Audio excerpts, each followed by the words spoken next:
তিলোত্তমার খুন ধর্ষণ কাণ্ডে শুক্রবার জামিন পেয়েছেন আরজিকর মেডিকেল কলেজের প্রাক্তন অধ্যক্ষ সন্দীপ ঘোষ। জামিন পেয়েছেন টালা থানার প্রাক্তন ওসি অভিজিৎ মণ্ডল। আদালতের রায়ের পর সিবিআই এর বিরুদ্ধে প্রকাশ্যেই ক্ষোভ উগরে দিয়েছেন নির্যাতিতার মা বাবা। 90 দিন কেটে গেলেও কেন সিবিআই চার্জশিট দিতে পারল না, সেই প্রশ্ন জোরালো হচ্ছে। রায়ের পর 24 ঘন্টা কাটতে না কাটতেই কলকাতার রাস্তায় ফের আছড়ে পড়ল প্রতিবাদের ঢেউ। বাম থেকে কংগ্রেস প্রায় সব বিরোধী দলের কর্মীদের রাস্তায় নেমে প্রতিবাদে সামিল হতে দেখা গেল।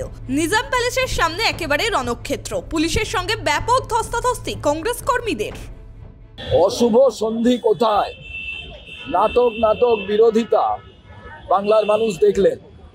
তাই আমি প্রথমেই বলবো, তৃণমূলের যারা সচেতনশীল মানুষ তারা কংগ্রেসের পতাকার নিচে আসুন, আর বিজেপির সমর্থক নেতা পশ্চিমবাংলায় যারা আছে তাদের বলবো কংগ্রেসের পতাকার তলে আসুন। আপনারা তো লড়াই করছিলেন, আপনাদের সেন্ট্রাল লিডারশিপ তো শুনলেন না। অতএব পরিণামে আমরা সবাই চেয়েছিলাম জাস্টিস ফর আরজিকর।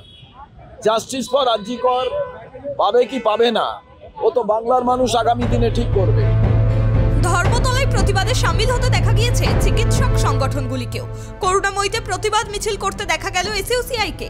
করুণাময়ীতে জমায়েত করে সেখান থেকে মিছিল করে তারা এসে পৌঁছায় সিজিও কমপ্লেক্সের সামনে। পোস্টার ও ব্যানার নিয়ে সিজিও কমপ্লেক্সের সামনেই রাস্তায় দাঁড়িয়ে প্রতিবাদ দেখায় এসইউসিআই কর্মী সমর্থকরা।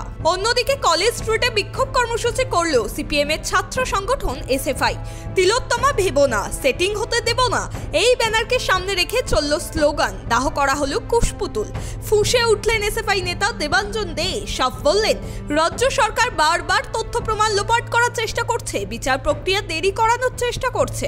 এখন আমরা দেখছি বিচারের নামে প্রহসন চলছে। সন্দীপ ঘোষ, অভিজিৎ মণ্ডলের মতো ক্রিমিনালরা ছাড়া পেয়ে যাচ্ছে। গোটা রাজ্যের মানুষ নিরাপত্তাহীনতায় ভুগছে। সিবিআই এর চার্জশিট দিতে এত কেন দেরি হচ্ছে, সেই নিয়ে প্রশ্ন তুললেন দেবাঞ্জন দে। একটা প্রহসনে পরিণত করবার ব্যবস্থা হচ্ছে। সন্দীপ ঘোষ, অভিজিৎ মণ্ডলের মতন ক্রিমিনালরা তারা ছাড়া পেয়ে যাচ্ছে।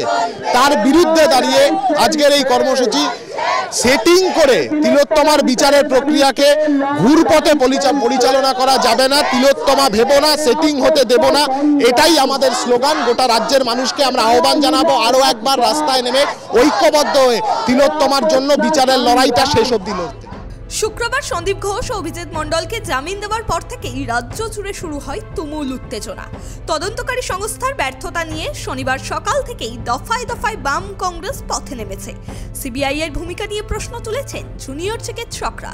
এখন দেখার তিলোত্তমার খুন ধর্ষণ কাণ্ডের তদন্ত ঠিক কোন পথে এগোয়। Bureau report, tribe TV Bangla.